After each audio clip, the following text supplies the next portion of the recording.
Olá, meus amigos, que Jesus abençoe a todos.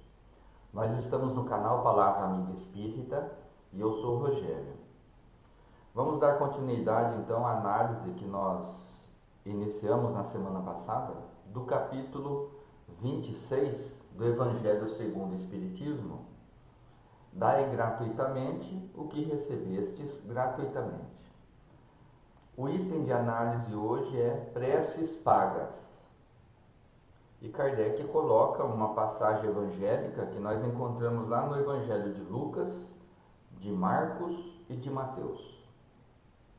Ele disse em seguida aos seus discípulos, na presença de todo o povo que o escutava: guardai-vos dos escribas que ostentam passeando com longas túnicas, que gostam de ser saudados nas praças públicas, de ocupar as primeiras cadeiras nas sinagogas e os primeiros lugares nas festas, que, sob o pretexto de longas preces, devoram as casas das viúvas.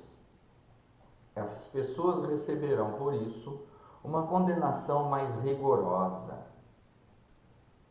Então, nós verificamos nessa passagem evangélica e na sequência que Kardec coloca aqui deste capítulo, no nosso encontro anterior nós falamos a respeito do item dom de curar, onde falava também uma orientação de Jesus naquela passagem, que o final da passagem evangélica lá de Mateus é o tema que nós estamos estudando neste capítulo: dai gratuitamente o que gratuitamente recebestes. Ou seja, a partir do momento em que o sujeito coloca em exercício, está em evidência que possui uma mediunidade que ele pode utilizar para levar o conforto, o consolo, o alívio das aflições, do sofrimento ao seu próximo, colocando em prática o exercício da mediunidade, que esse dom que nós recebemos de maneira gratuita não deve ser cobrado. Na sequência, então, Kardec coloca aqui preces pagas, porque ao seu tempo Jesus já fazia essa crítica, já dava esse alerta a respeito das longas preces que eram realizadas pelos doutores da lei, e essas preces eram pagas. O sujeito que pedia esse tipo de serviço ia lá e pagava para que fosse realizado.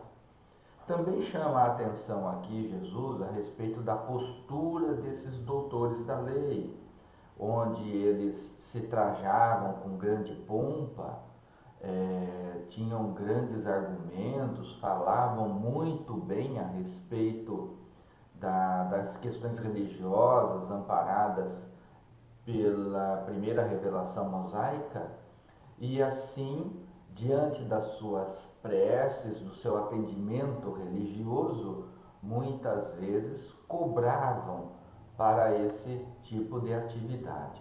Jesus criticava, Jesus estava ali passando um ensinamento que isso também não deve ser cobrado.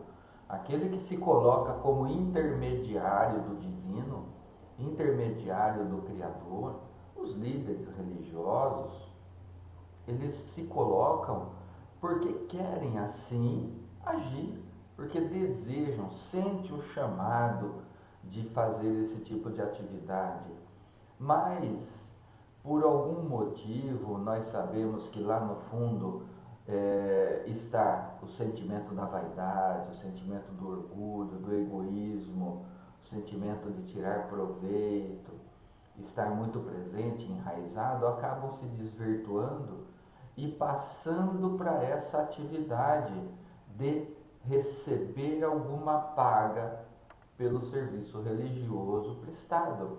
Essa paga não é só questão de dinheiro, de valores, mas existem outros tipos de pagamentos também que estão presentes aí, como favorecimentos, como também presentes, como qualquer outra coisa que receber, ou que for exaltado, que for interesses pessoais, facilidades, assim por diante, isso é um tipo de pagamento também.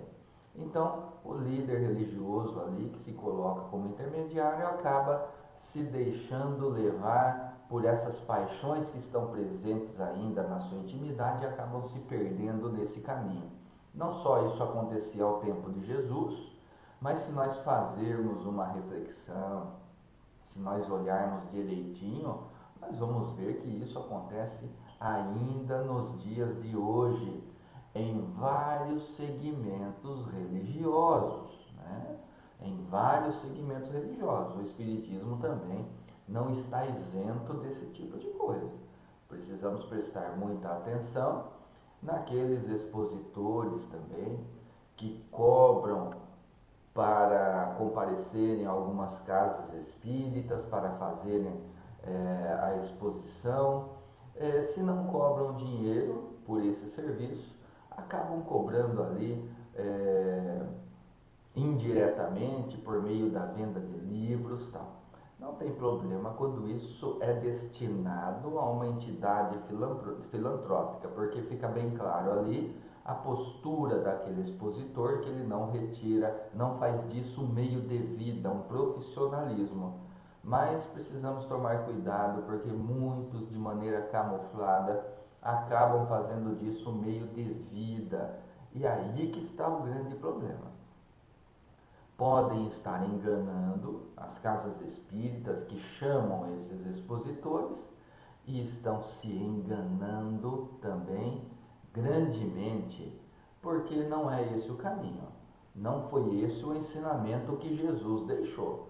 Se eu me coloco ali para fazer a exposição, no caso do meio espírita, é de maneira de bom grado, é de bom coração, um desejo sincero de transmitir a boa nova, o conhecimento evangélico e espírita. Não deve ser cobrado qualquer coisa para esse tipo de atividade, nem mesmo daqueles interesses que nós já falamos aqui há alguns minutos atrás, né? Precisamos prestar atenção muito nisso. Então nós vemos aqui que Jesus já deu esse alerta ao seu tempo e muitos irmãos ainda se deixam levar por esse tipo de atividade, fazendo com que a atividade religiosa se torne um meio de subsistência, quando na verdade nós precisamos buscar os nossos meios de subsistência através do trabalho digno. E a questão religiosa é algo que deve suplementar a nossa postura e não ser um meio de ganhar dinheiro, né? Fica aqui esse alerta para que a gente preste atenção no templo religioso que nós estamos frequentando, na liderança religiosa que nós estamos seguindo, para que com o tempo a gente analise isso. Não só também essa questão da paga, do dinheiro, do recebimento, mas Jesus deixou claro aqui, nessa passagem evangélica, que os doutores da lei apresentavam toda uma postura digna, mas o seu comportamento era indigno. Então isso é algo que a gente deve prestar atenção também em todos os meios religiosos, a respeito da conduta daquela liderança religiosa. É lógico que aqui não se prega um comportamento santificado. Somente Jesus, na sua elevação, teve esse comportamento. Mas se prega aqui o bom senso, o equilíbrio, desde que, diante daquilo que se presta a fazer, o líder se presta a fazer, que a sua vida, que a sua postura tenha um certo equilíbrio também. É uma questão de bom senso. Isso também é algo que aquele que segue deve observar no templo religioso que ele faz, que tem presença, que ele acompanha. Nós precisamos também observar aqui que todo aquele que se presta em pagar a um religioso para que uma atividade seja feita, ou no nosso caso de estudo aqui, para que a prece seja feita, ora, esse é um comportamento totalmente imoral também. imoral daquele que recebe, imoral daquele que paga. Por quê? Porque esse que paga, ele se isenta. A partir do momento em que ele pagou para o outro, ele acha na consciência dele que ele está isento de buscar fazer uma oração, de desejar o bem ao seu próximo e delegando isso ao outro através do dinheiro. Grande erro que essa criatura também está cometendo e perdendo uma grande oportunidade de poder exercitar o sentimento do amor ao seu próximo. Porque quando nós fazemos uma prece a alguém, seja um familiar, um conhecido ou mesmo um desconhecido que precisa de alguma ajuda, naquele momento ali nós estamos exercitando o amor, nos dirigindo a Deus, fazendo um pedido a Deus para uma outra pessoa ou para nós mesmos, uma questão de humildade. Então esse que delega ao outro pagando comete um grande erro. E aquele que recebe? Qual será o sentimento que ele colocará naquele empreendimento religioso, naquela atividade religiosa, naquela prece que ele vai realizar em relação à pessoa que está precisando de ajuda? Qual é o sentimento que ele recebeu para isso? Ele recebeu dinheiro, ele recebeu favores, ele tem interesse naquilo. O sentimento será honesto? Será um sentimento verdadeiro?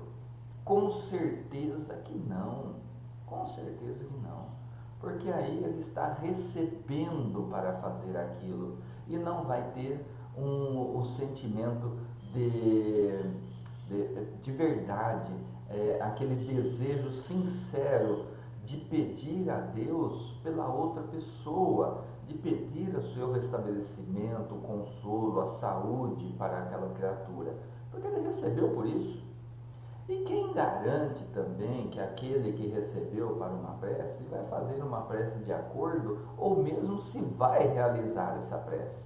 Olha quantos fatores estão presentes nesse tipo errado, equivocado de postura, tanto daquele que paga quanto daquele que recebe. Então, meus amigos, fica aqui o alerta.